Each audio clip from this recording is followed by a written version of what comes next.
लेकिन समाजवादी पार्टी की पूरी नीति आरएसएस कार्यालय और बीजेपी कार्यालय से जरूर तय होती है। उस आजमगढ़ चुनाव में माननीय राष्ट्रीय अध्यक्ष अखिलेश यादव जी के सगे नहीं लेकिन चचेरे भाई धर्मेंद्र यादव जी चुनाव लड़ रहे थे, लेकिन उस क्षेत्र में माननीय समाजवादी पार्टी के राष्ट्रीय अध्यक्ष जी एक दिन भी प्रचार करने क्यों नहीं गए? क्योंकि आरएसएस बीजेपी का दबाव था उनके ऊपर। इसके बाद रामपुर का उपचुनाव होता है, जहां पर माननीय आजम खां जी का सम्मान फंस जाता है और आजम खां जी समाजवादी के लिए एक संजीवनी की तरह काम करते हैं, लेकिन वहाँ पर रामपुर भी माननीय राष्ट्रीय अध्यक्ष जी प्रचार करने क्यों नहीं जाते हैं? क्योंकि बीजेपी आरएसएस से मिली भगत चल रही है। देखिए, सबसे पहले तो मैं आप सभी लोगों का बहुत बहुत धन्यवाद आभार प्रकट करता हूं कि जो आपने बहुजन समाज पार्टी की इस छोटी सी बैठक को कवरेज करने के लिए आए हैं। देखिए, आज जो मीटिंग मेरी हो रही है, बहुजन समाज पार्टी की राष्ट्रीय अध्यक्ष मान्या बहन जी के निर्देशानुसार पूरे उत्तर प्रदेश में बूथ और सेक्टर कमेटी बनाने के लिए इस सेक्टर वाइज बैठकें चल रही हैं। आज ये मेरी कोई ज़िले की या विधानसभा की बैठक नहीं है, न कोई बड़ी मीटिंग है। ये 10 बूथों का सेक्टर की बैठक थी, जिसमें हमें बूथ और सेक्टर कमेटी की समीक्षा करनी थी। लेकिन आज वर्करों में इतना बड़ा उत्साह है कि यहाँ के पदाधिकारी तो मेरे पूरे मौजूद भी थे, इसके अलावा भी लगभग 700-800 लोग यहाँ इकट्ठा आपको दिखाई पड़ रहे हैं, जो मात्र 10 बूथों से आए हैं। ये वही सेक्टर बूथ कमेटी के गठन की बैठक मेरी थी, एक सेक्टर की। अब तक कितने गांव से आप होके आ चुके हैं जो गांव चुनाव अभियान है, और आपके अलावा और कौन लोग हैं जो गांव जा रहे हैं? देखिए, मान्या बहन जी के निर्देशानुसार पूरे उत्तर प्रदेश में 403 विधानसभाएं हैं। लगभग डेली 2 मीटिंगें एक विधानसभा में हो रही हैं। 403 अगर है तो 806 मीटिंगें डेली मेरी पूरे प्रदेश की चल रही हैं, जिसमें हमारे चाहे जितने बड़े कोऑर्डिनेटर हों, चाहे छोटे कोऑर्डिनेटर हों, चाहे जिला कमेटी के लोग हों, चाहे विधानसभा के हों, सारे लोग उन बैठकों में जा रहे हैं। और मान्या बहन जी के निर्देशानुसार मैं भी डेली किसी न किसी जनपद के किसी न किसी 2-3 मीटिंगों में मैं जाने का काम करता हूँ। आज मैं उसी सिलसिले में आपके शाहपुर जनपद के इन विधानसभा के जो सेक्टर बैठक थी, इसमें मैं पहुँचा हूँ।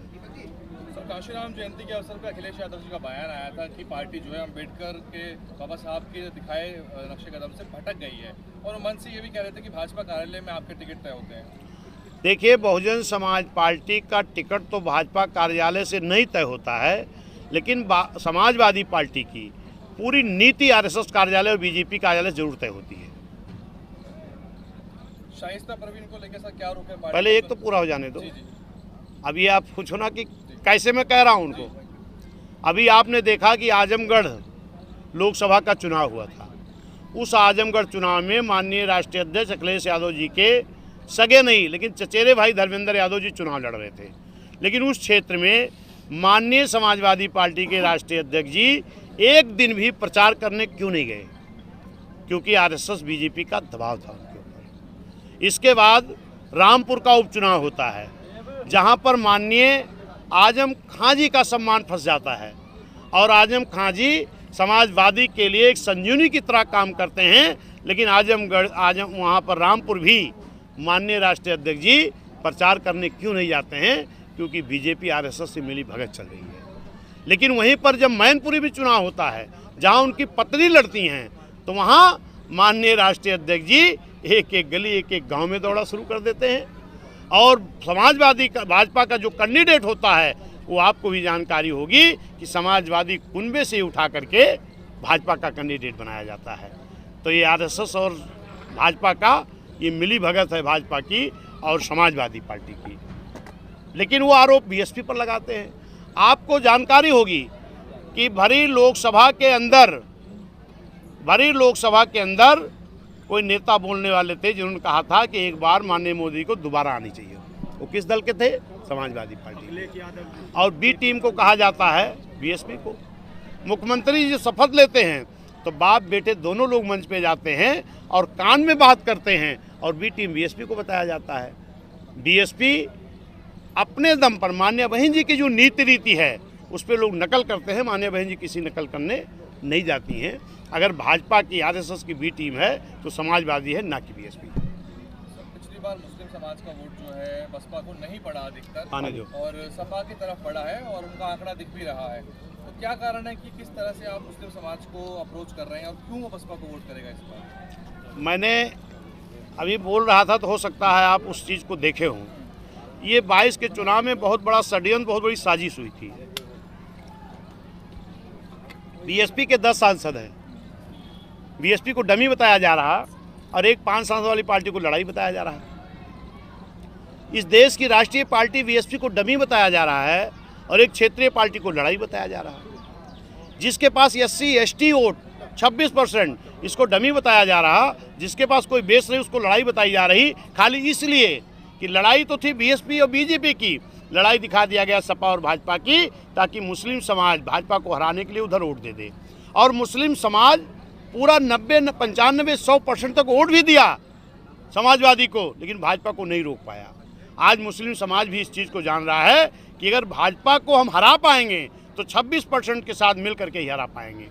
आज जितने लोग भी भाजपा से उबे हैं, चाहे किसान हो, चाहे पिछड़ा हो, चाहे नौजवान हो, चाहे छात्र हो, चाहे मुस्लिम हो, वो देख रहा है कि अगर भाजपा को हराना है तो उसकी विकल्प एक ही पार्टी है, बहुजन समाज पार्टी। एक ही नेता है माननीय बहन जी, इसलिए सारे समाज के लोग बहुजन समाज पार्टी के साथ आ रहे हैं। ये कोई नई चीज़ नहीं बता रहा हूँ, साथ में हुआ है।